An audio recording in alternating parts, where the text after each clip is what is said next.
Chapter 12. Early one evening, struggling with a sonnet that twisted all awry the beauty and thought that trailed in glow and vapor through his brain, Martin was called to the telephone. "It's a lady's voice, a fine lady's," Mr. Higginbotham, who had called him, jeered.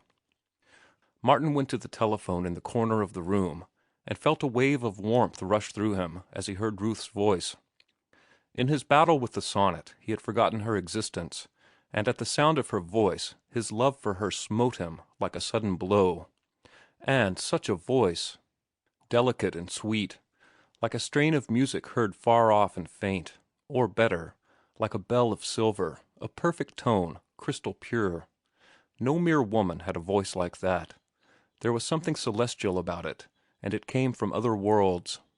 He could scarcely hear what it said, so ravished was he, though he controlled his face, for he knew that Mr. Higginbotham's ferret eyes were fixed upon him. It was not much that Ruth wanted to say, merely that Norman was going to take her to a lecture that night, but that he had a headache, and she was so disappointed, and she had the tickets, and that if he had no other engagement, would he be good enough to take her? Would he?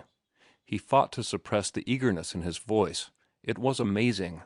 He had always seen her in her own house, and he had never dared to ask her to go anywhere with him. Quite irrelevantly, still at the telephone, and talking with her, he felt an overpowering desire to die for her, and visions of heroic sacrifice shaped and dissolved in his whirling brain. He loved her so much, so terribly, so hopelessly. In that moment of mad happiness, that she would go out with him, go to a lecture with him, Martin Eden, she soared so far above him that there seemed nothing else for him to do than die for her. It was the only fit way in which he could express the tremendous and lofty emotion he felt for her. It was the sublime abnegation of true love that comes to all lovers, and it came to him there, at the telephone, in a whirlwind of fire and glory. And to die for her, he felt, was to have lived and loved well. And he was only 21, and he had never been in love before. His hand trembled as he hung up the receiver, and he was weak from the organ which had stirred him. His eyes were shining like an angel's, and his face was transfigured, purged of all earthly dross, and pure and holy. "Making dates outside, eh?" his brother-in-law sneered. "You know what that means. You'll be in the police court yet." But Martin could not come down from the height. Not even the bestiality of the illusion could bring him back to earth.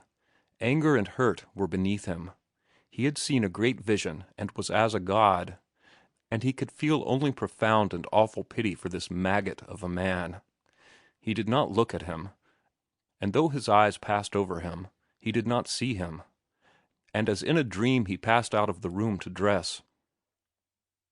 It was not until he had reached his own room and was tying his necktie that he became aware of a sound that lingered unpleasantly in his ears. On investigating this sound, he identified it as the final snort of Bernard Higginbotham, which somehow had not penetrated to his brain before.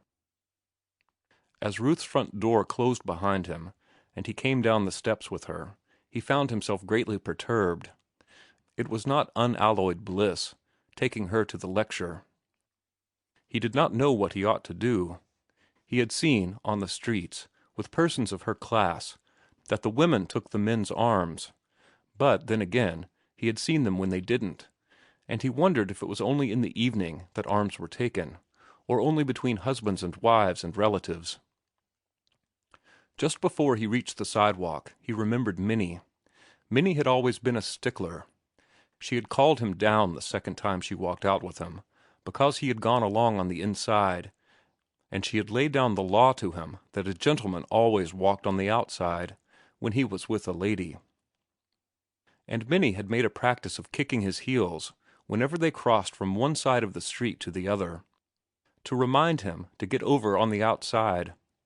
He wondered where she had got this item of etiquette, and whether it had filtered down from above and was all right.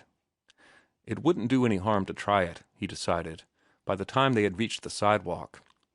And he swung behind Ruth and took up his station on the outside. Then the other problem presented itself. Should he offer his arm? He had never offered anybody his arm in his life. The girls he had known never took the fellow's arms. For the first several times they walked freely, side by side, and after it was arms around the waists and heads against the fellow's shoulders where the streets were unlighted. But this was different. She wasn't that kind of a girl. He must do something.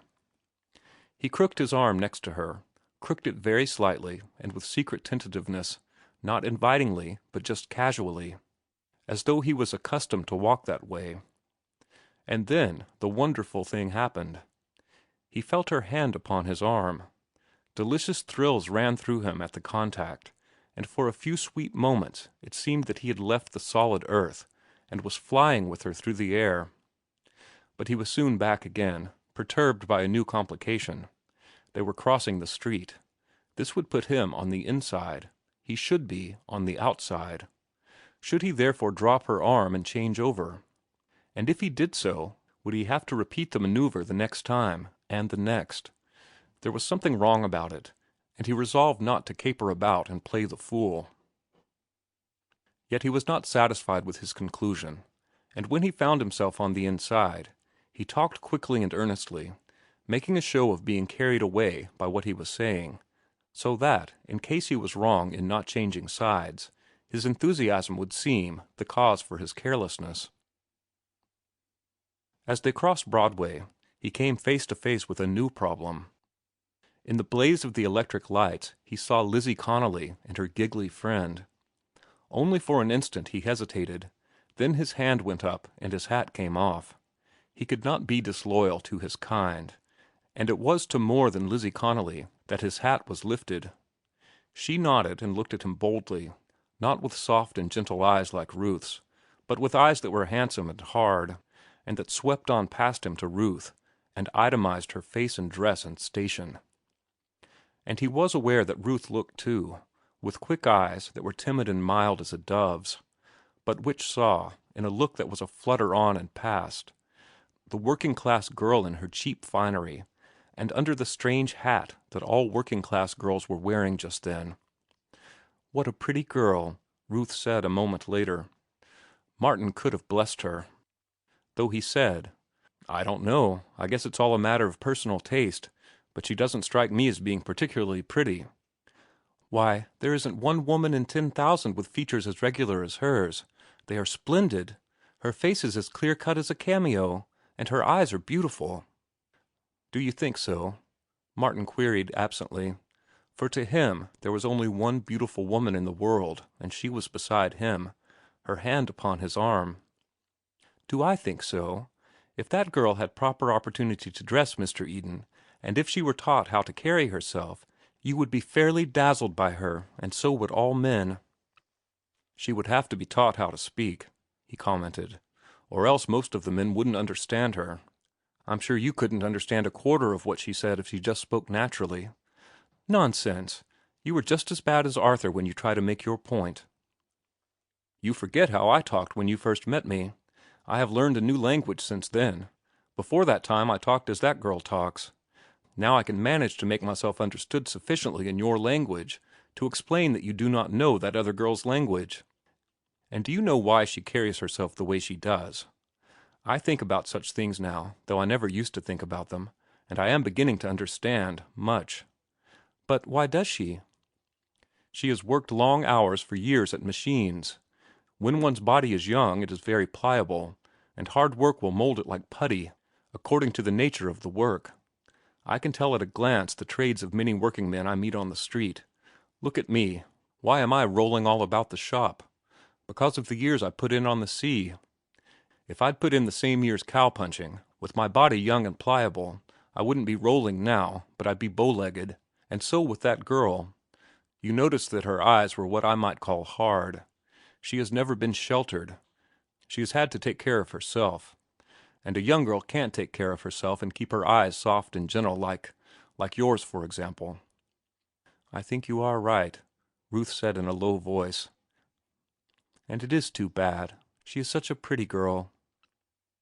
He looked at her and saw her eyes luminous with pity, And then he remembered that he loved her and was lost in amazement at his fortune that permitted him to love her and to take her on his arm to a lecture. "Who are you, Martin Eden?" he demanded of himself in the looking-glass, that night when he got back to his room. He gazed at himself long and curiously. Who are you? What are you? Where do you belong? You belong by rights to girls like Lizzie Connolly. You belong with the legions of toil, with all that is low and vulgar and unbeautiful. You belong with the oxen and the drudges, in dirty surroundings among smells and stenches. There are the stale vegetables now. Those potatoes are rotting. Smell them, damn you, smell them. And yet you dare to open the books, to listen to beautiful music, to learn to love beautiful paintings, to speak good English, to think thoughts that none of your own kind thinks, to tear yourself away from the oxen and the Lizzie Connollys, and to love a pale spirit of a woman who is a million times beyond you and who lives in the stars. Who are you, and what are you? Damn you, and are you going to make good? He shook his fist at himself in the glass, and sat down on the edge of the bed to dream for a space with wide eyes. Then he got out notebook and algebra, and lost himself in quadratic equations, while the hours slipped by, and the stars dimmed, and the gray of dawn flooded against his window. End of chapter 12.